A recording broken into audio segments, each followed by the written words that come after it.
So Andrew, thank you so much for joining me today. Yeah, thank you for having me. Super cool to have you in our spaces where the magic happens. I mean, this is like a space that, you know, we invite clients and potential clients to so they can see and touch and feel it. It's hard for clients to like buy everything online, but you know, that whole trust component comes in, which I know you can probably share a lot about too, right? Yeah, definitely. So tell me about yourself, like how did you get into real estate? I know you have an architecture background, so yeah, like tell us about yourself. Yeah, so I am a full-time realtor with the PhillyLiving team. I do have a background in architecture. I studied architecture at Temple, and I also studied business as well. So when I was done with college, I was trying to figure out like what I was going to do with my life, pretty much, and I did work in architecture for a little bit, but then realized that it wasn't like the best route for me to take. So I started working in real estate, and then started to realize that my background in architecture could relate really nicely to my clients that I was selling houses to. So I found myself kind of in the niche of having clients that are looking to renovate properties. And I provide like insight and value to them based on like things that I'm doing at my own current house because I'm renovating it. So I just feel like it, you know, comes full circle and you know everything's kind of related to each other. It's like a natural progression. Right, exactly. I love that. Everything about the home is what I'm about. Love that. So what about you? How did you get started in the industry as a designer? So I've owned my company, it'll be 9 years this September, which is like, 2 months away. Is that real? Is this real life? Just kidding. No, you can tell, I love what I do. I've been doing this for a long time. I started my company when I was 25 and really built it from scratch. I always was like a designer as a child. I just was like always like obsessed with changing and painting and doing and just moving things around and like feeling it out. So yeah, I think it's just like in me, you know what I mean? And I always kind of knew that about myself, but like coming up in the industry, you know, it takes so long to really develop like clientele and just develop like your skills as a designer. Like it just takes years to become, you know, I'm like now at a senior level design, you know, of design rather, but you know, you gotta start somewhere and you gotta build it up. And yeah, almost 10 years later, here we are. And yeah, we've got a showroom in Queen Village and 14 active clients. And you know, we're just always hustling and the team's growing. And yeah, it's exciting. Yeah, and I feel like that's like similar to my business when I first started out too, because like having those clients that trust you and that want to go through you, it like takes some time to build. But then once you get to a certain level where people trust you and you have, you know, some credibility, then, you know, things start to just, you know, roll with themselves. Yeah, and like all the business coaches and entrepreneurial books and everything, they all say, you know, people do business with people they like and people they trust. So tell me about your favorite projects and like favorite locations. I know you do stuff in Pennsylvania, like on the Philly side, but also a lot of stuff in New Jersey and South Jersey, and you also live in South Jersey, right? Yeah, so I live in Merchantville, which is like a very small, like quaint town. All the houses are like over 100 years old. And like Victorian, right? Lots of Victorian houses, and I own a Victorian house. That's what drew me to the neighborhood. I did look you up on Instagram before we sat down.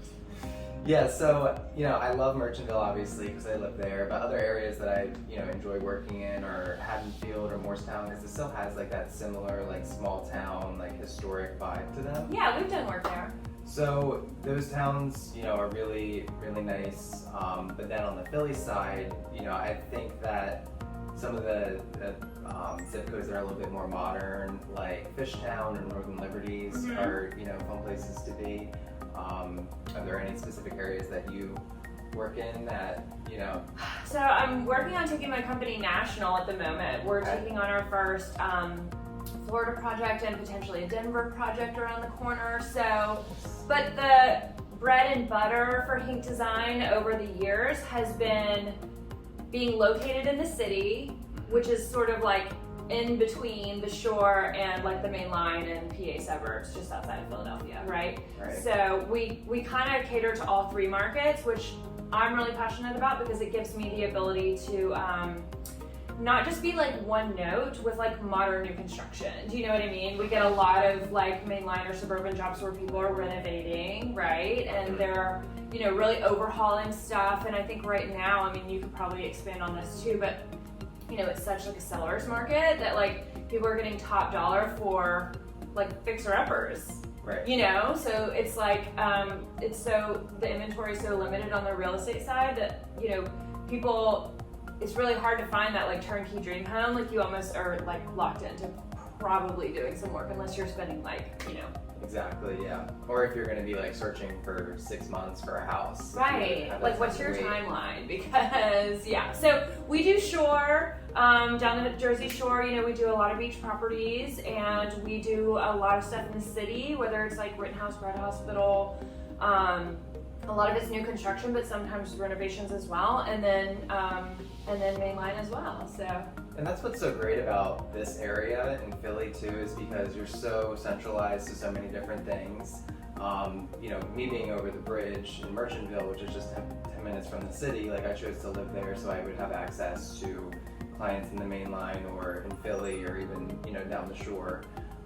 So yeah, it's just like a great area with lots of, you know, different little towns like around it. Yeah, and like the Poconos, like there's mountains nearby, there's ocean, right? There's like these like rolling beautiful green hills. So Pennsylvania and New Jersey, like just our area, our tri-state area, we're doing a job in Wilmington too. So it's like, I like to say we'll go anywhere within like 2 hours or so.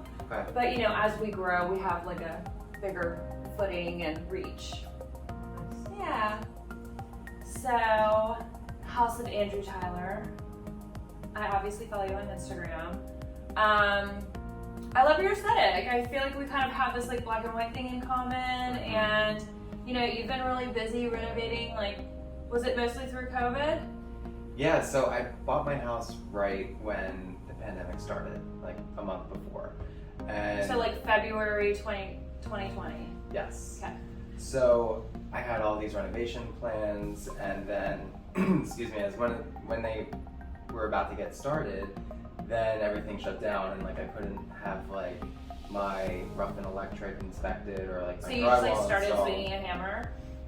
Yeah, so I learned a lot of stuff through YouTube, and then things that I couldn't do myself, I had wait. But it was definitely an interesting experience renovating through a pandemic. But you know, coming out on the other side of it, like I'm so happy that I did it, because you know, at the time it was a very daunting project. I was specifically looking for a fixer-upper in Merchantville that I could totally just like overhaul and make it my own. And did you like want a Victorian, or that's the way it worked out? Yeah, so I definitely wanted a Victorian, because going back to like my background in architecture, I still appreciate all of those like details, and wanted something that had some sort of like history to it, but something that allowed me to modernize it for how I wanted to live. And like my style is kind of like a good juxtaposition between like that old Victorian style and like a more modern style. So yeah, I was definitely specifically looking for the Victorian house. That's great. And you know, I just like have learned a lot through that process of, you know, just kind of taking it day by day, like how I have to do with COVID. But you know, that's helped me with my clients that are also looking for a project, because a lot of times it can seem like very daunting at first to go into a house and have to change pretty much everything. But what I tell people is like, just focus on like what is most important to you. So for me, it was my kitchen. That was the most important space for me, so I focused a lot of my energy on that at first. And then just like kind of decide like what things you can live with for now and then change later. Because yeah, like it's easier for people to take big projects and sort of chop it up into phases when they can, you know, when they feel overwhelmed, right? Especially if you're managing it yourself. But if someone had you as their designer, like that wouldn't be an issue for them. But it's just like a different journey that, you know, some people take. Yeah.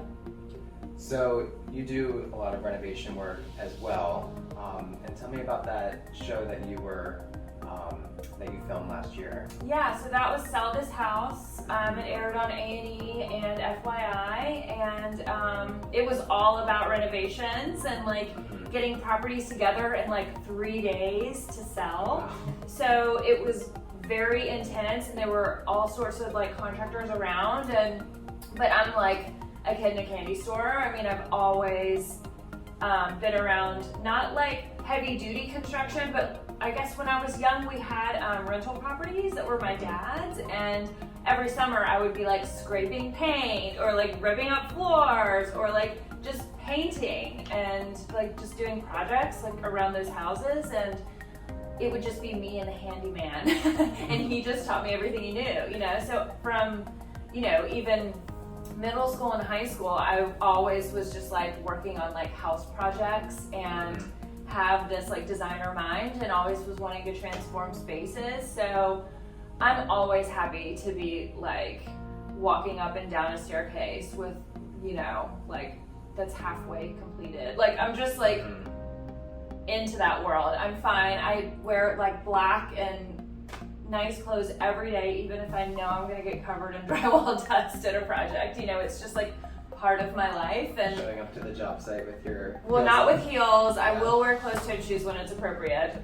My mother didn't raise a fool, but you know, it's a lot of fun. It's a lot of energy. There's always moving parts. There's always something going wrong. There's always some kind of problem to solve, and I really thrive in an environment like that. So shooting the TV show, Sell This House, was just really natural for me, and it's like no matter how much you think you know, there's always more to learn about architecture, real estate, homes, construction methods, mechanical systems, like all that stuff, right? And just like managing a project too, there's so many different parts, like just like doing it for myself and for my own house, like just ordering everything and making sure everything gets delivered on time. And that it lines up when the contractor's going to be there to install something. It's just like so many different moving parts that you have to keep track of, and you know, it's something that you really do have to be passionate about and have. Like, if you don't enjoy it, can you imagine? It's like would be torture. But if you enjoy it, it's like a wild ride, and it's always fun. And like the best part is like at the end of the project when you see everything like come together, and it's like if you had like a mood board or something that you put together and you look at your mood board compared to like the actual finished room, that's like the best. It really is. I love that. Tell me about your switcheroo. And this is real. I haven't heard the story yet. And then everybody was telling me I need to hear the story. So I said, tell me on camera. Tell me. Yeah, so when I was looking at my house, I saw it the first time 3 months before I actually made an offer on it. Okay. And in today's market, like that, you know, that doesn't happen. But this was before the pandemic, so the property was on the market for a little bit longer. So I immediately wrote off my house at first because I didn't see an opportunity to make a larger kitchen, because on both sides of the kitchen were 2 load-bearing walls. Okay. So yes, you can take those down, but you know, I don't want to get into all of that. You have to get like a big header beam and like. Yeah, so what I did was I came back 3 months later and was like, well, the kitchen right now is pretty small, but the dining room is really big. So what I did was I just took my kitchen and put it in the dining room, and then my dining room is going to be the old kitchen. So that's like a project that I'm working on. Love it. That's going to get started in a few weeks. So it's like your plumbing is nearby. You're just rerouting some plumbing and adding electrical, sounds like? Yeah, it wasn't like that big of a task to move the kitchen, because everything was routed under the kitchen in the basement, which isn't finished. So it was a pretty easy thing to do. So it's like you have access, yeah. So right now I do have 2 kitchens, which is a little weird, but in a few weeks the other one's going to go away. Love it. But having that sort of vision or the ability to see something like that when you're going to look at a house, that like most people can't, see that at all. Right. So when I come into play as a realtor, looking at houses with clients that might not like the layout of the kitchen or the location of the laundry room or something like that, just having like a general idea of design and architecture, just and like what's possible. Exactly. Right? Yeah. So I find myself a lot of times like making those suggestions to clients. And it takes a certain kind of person to want to take on like a renovation that size. Of like any size, really. But yes. There are people that like just don't have the vision for it, but once they're given like the idea, like they're totally about it and could change their mind whether or not they purchase a house. Yeah.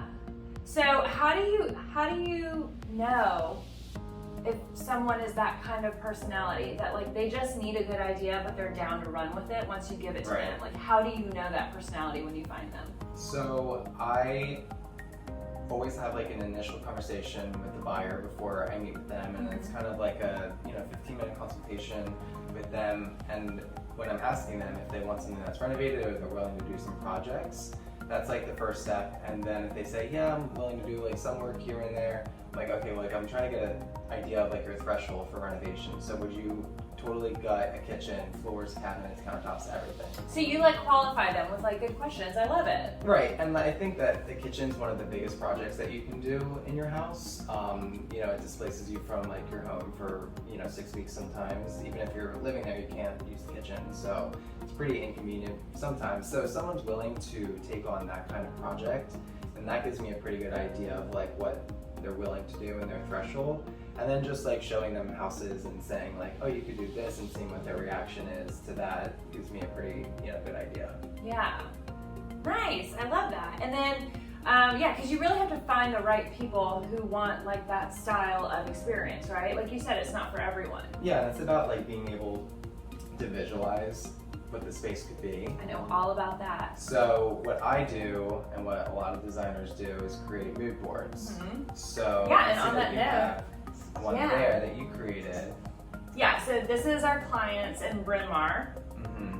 And you were saying earlier, it's like so satisfying when you like work so hard for 6-8 months, a year, and then you like finally sit back with that glass of wine and you just like soak it in, and you're just like, damn, I did it, This came from my mind. Yeah, and then you're like, wait, excuse me? Oh, this is the exact room that I'm in, So like you could see on our Instagram, like this, the photo of the room is on our Instagram, and that was totally what happened for this job out in Bryn Mawr. I'm standing in the room and I'm going, wow, room in a room in a room in a room. It just felt like that double mirror experience where it just was like repeating each other. So yeah, it's so satisfying, right? Yeah. Love that. We live for that. So you're dealing with clients who are renovating lots, so am I. Like, what are your tips that you like to give people, when they're buying a home? What's like the most important thing for you to talk to them about as it relates to buying a fixer-upper? Right, so the idea of like buying a fixer-upper is that you're creating a space that you want to call home, and that's specifically for you and designed for you. The things that you can't change about the home, like the location, those things are the most important deciding factors. So if someone wants to buy in Haddonfield, but like their ideal home costs over $1 million and they can afford to spend $700,000, there's ways that you can purchase a fixer-upper and then do some renovations to it that makes it the space that you want. So I feel like location is definitely one of the biggest, and then just having them have a good understanding of what that project entails, like what they're getting into. Because I had no idea myself, and it was like a lot of things that I had to learn along the way, and I try to pass those lessons on to my clients so they don't make the same mistakes that I did. One example would just be like hiring a GC to do the job and like kind of managing it, because I was the GC for my house, and it was not fun. Yeah, I mean, it can be a full-time job. I had this conversation with a potential client this morning who bought a house in Voorhees, and they want to renovate the kitchen, all the bathrooms. The master bath is super dated. They're putting in a pool, doing the backyard. What else? And then they want to do the furniture, rugs, and lighting, which is like mostly what we do. But like when we're on a project like that, like we'll just build in like consultation time for that client and to like make all the material selections and everything, so that we're really supporting them through that process. And he was like, do you have contractors that you want to? And I'm like, yeah. I mean, we work really hard to be able to create that like full service experience for our clients, because our clients are high end clients. Like we have like job minimums, right? So typically when we're getting into projects, they're naturally just bigger projects.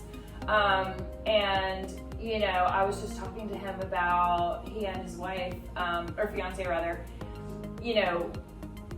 you have to do the legwork. Like, the contractor is not magically going to come to you, and some do incredible work and they're very pricey, and all the contractors are in high demand right now. We know there's a lot of bozo contractors out there who just like show up late and like do whatever, you know. So yeah, I was like, it's gonna behoove you, like you're gonna get a payoff for all the legwork, but you have to get in there and you have to do it.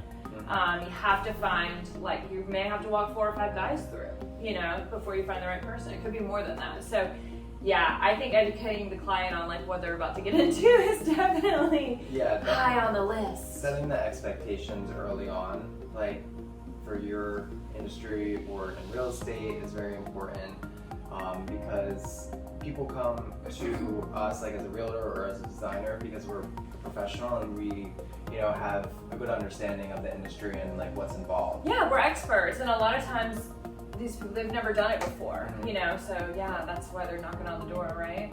Exactly. So if a client wasn't interested in doing like a full-scale renovation, like, you know, ripping everything out, what do you think that are some good tips to give people that, you know, are smaller renovations that make a big impact? Yeah, so we're working on a project in Wilmington, Delaware right now that's like, it's a bigger project, but you know, if you kind of pull some things, you know, adding millwork can really like dress up a wall, you know, can create focal points. You know, we added this board and batten kind of like waffle pattern style millwork in a dining room with like a darker color above. So really just wall treatments in general, and we all know paint's like really simple and easy to do. You don't have to hire a GC to do that if you're willing to get a little dirty. And then, you know, just refinishing a fireplace is like always good, because, you know, at the end of the day, it's not a ton of work, you know, it's like a 1-day job. It's not like a 4-day job. It's not like sanding all your floors. I mean, that's a heavy lift, so to speak. Right. And then, you know, sometimes I get clients who, maybe it's a condo and like, they want to do all the furniture, rugs, and lighting, but they don't have that personality, or they're not prepared to like take on a renovation. And I'll just refer a painter to come and like paint the cabinets and like give it just a fresh look. We'll update the hardware on the kitchen cabinets. Right. And then we'll do like the furniture, rugs, and lighting, and it feels new and fresh, you know, because the contents of the home are new and fresh. And honestly, like, I find that just a lot of people don't have enough plans. Like, sometimes you ever like, especially when a space is new or newly renovated or newly outfitted with like furniture, rugs, and lighting, like, I have to style the property with like the lamps and the vases and the candles and the plants. Like, plants bring a place to life. I know it's that's like something I struggle with. I can't keep any plants alive. So. Well, I've got some good faux plants in our inventory, so Gotcha, maybe we'll make a trade. Yeah, so I think that those are all really great tips. Another thing that, you know, I sometimes focus on when I'm like approaching a new space is just to focus on like one high impact item or thing in the room that's going to kind of set the tone for everything else. Like a furnishing or a built-in? It could be, yeah, it could be anything. So like, you know, the showstopper of my kitchen would be the stove, or the showstopper of my bedroom would be the bed. So choosing one thing that everything else kind of centers around, and that might be a good place for people to start when they don't really have like an idea of where to get started. It's just choosing like one thing that you love that's like a, you know, a high impact item. I say that to my clients sometimes. Like, I just say like, not everyone can be the star, you know? It's like some pieces will be supporting characters, but you need that like show-stopping star showcase item. Yeah. Exactly. Yeah. Thank you so much for coming to my showroom and talking with me today. Yeah, it was so fun getting to know a little bit more about what you do and like how our, you know, careers overlap and the similarities. So you should get a client, sell them a house, tell them to call me, and then we'll collaborate. That would be so fun, yeah. Let's do it. Haddonfield, Morristown, Philly. Preferably Haddonfield. I like Haddonfield. Okay, let's do Haddonfield. Fine. Yeah, so I want to show you around my showroom, and I will be watching your Instagram because I want to see how that new kitchen comes about. What's like your timeline? So I'm taking a load-bearing wall down in my kitchen. Hopefully getting started in a few weeks, and then like the old kitchen is going to become my dining room. So I would say tentatively by like end of October, it's all going to be completed and furnished, because as you know, like getting anything delivered right now is insane. So yeah, I'm so excited to get that finished. I can't wait to see it. Cheers!